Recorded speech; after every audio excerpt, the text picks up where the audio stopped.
I think my favorite story it's probably Bunny Call. I know that's kind of an oddball choice, but there's a reason for it. It's because some of these stories are based on my real life experiences. Bunny Call is not completely made up. I used to take my family to a family summer camp.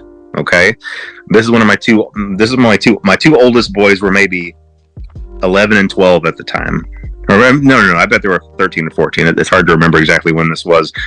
But then I had younger two that were just babies still.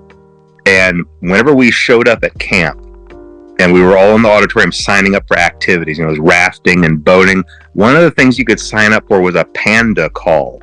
Okay, and a Panda Call it's a very deceiving title, because what that meant is that early in the morning, a bunch of the camp counselors dressed as killer clowns would come into your cabin and scare the crap out of your kids to wake them up early and drag them off to their daily activities.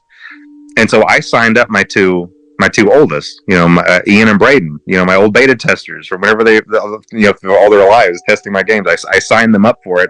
And I thought, oh yeah, this will be kind of fun.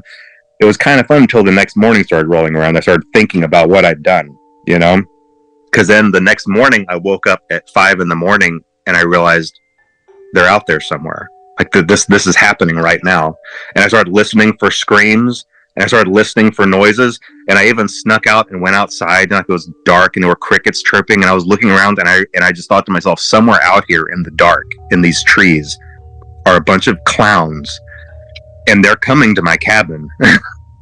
And it was a really, really scary sensation. And so I just went back inside, and I looked at my family sleeping. I looked at my baby sleeping, and my kids and my wife, and I was like, what have I done? Like, what have I done?